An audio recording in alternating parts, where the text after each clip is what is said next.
Hello and welcome to Tech Tips by Lijo. Today we're going to discuss a topic called having a backup internet.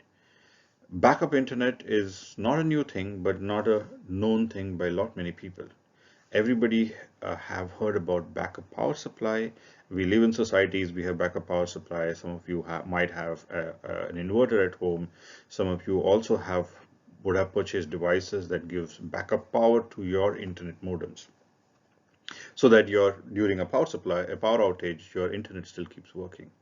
But I have a question. What if your internet itself is down and you need to have a backup for it?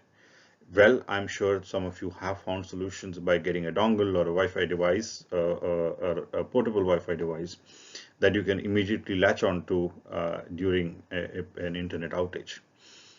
However, that is still a cumbersome method and also that also provides limited connectivity, and it cannot be shared between too many people basis the bandwidth that it provides.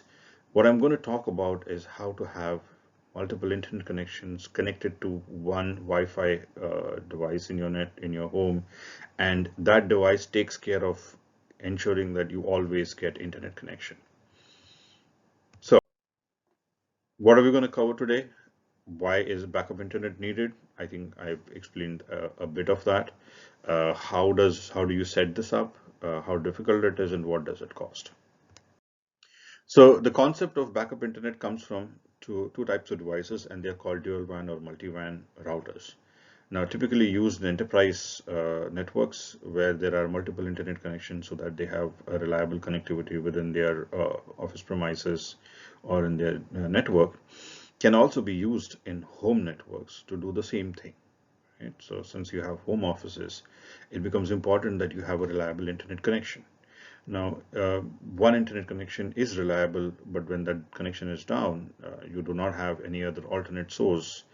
Or if you have a source, then that source has to be configured. But what if you can have two internet connection and a device that can take care of this hassle for you and ensure that you get an uninterrupted internet connectivity? In this example, we're going to cover how you can do that. Now, what do you need exactly to have this kind of a setup? It's not very expensive. Yes, first and foremost, what you need is an additional internet connection. In my case, I have two internet connections at my place. I have an Airtel connection. I also have a Spectranet connection. I do not have multiple Wi-Fi devices. I have one Wi-Fi device.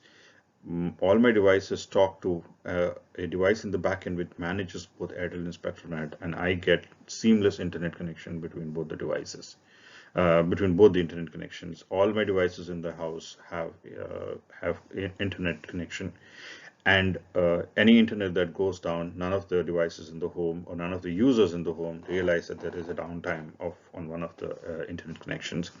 Both of them work flawlessly. How do I achieve this? Uh, the device that we're going to talk about today, which does it for us, is from TP-Link. It's called TLR 600 VPN.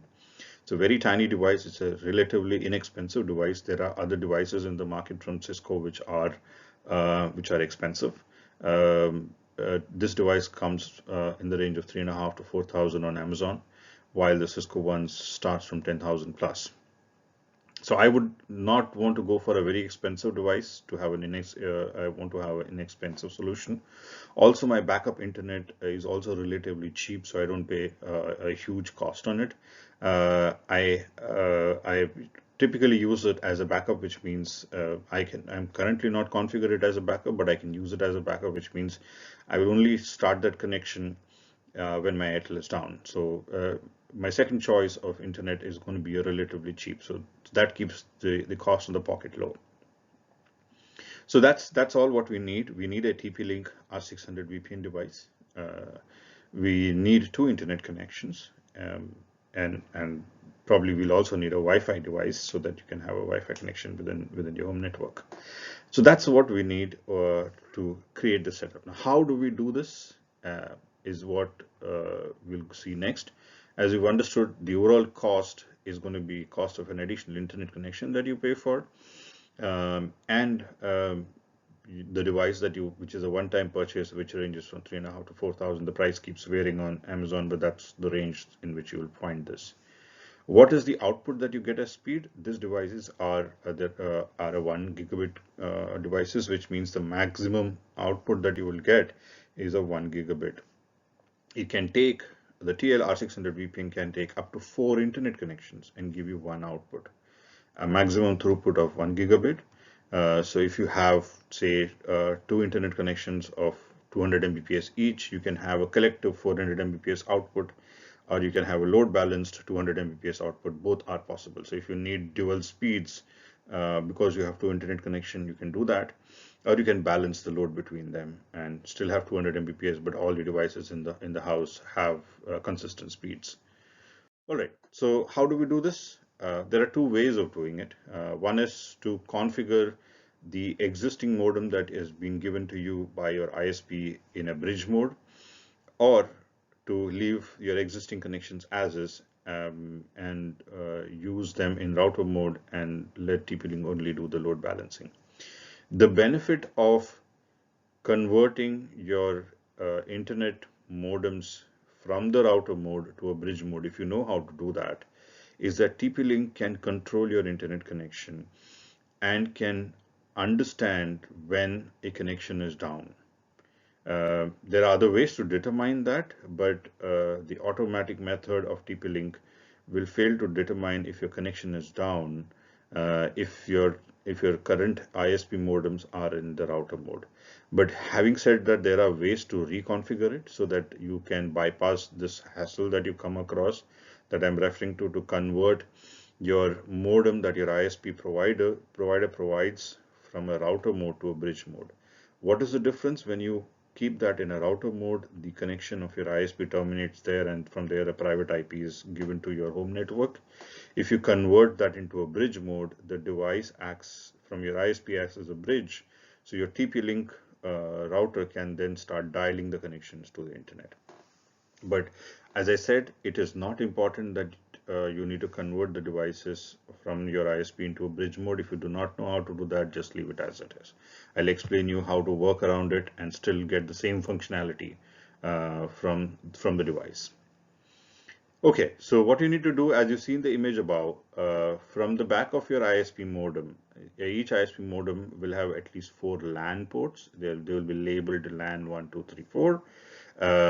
You need to take one Ethernet connection and attach one Ethernet connection from each of the modem of your 2 internet connections should be connected to the TP-Link's WAN or WAN/LAN port.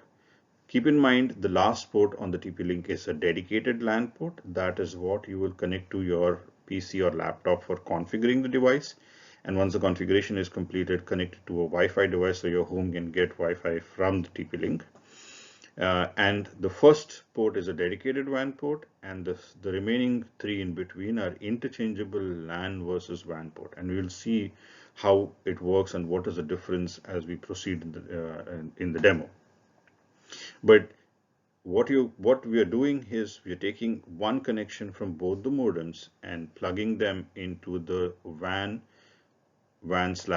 port, which is the first 2 ports. We'll connect it to them, and then TP-Link will be able to get internet connection from these 2 connections from your internet ISP modem, and then take that, load balance it, and provide it to the devices on your home network. So let's dive in and see how to configure this in the next slides.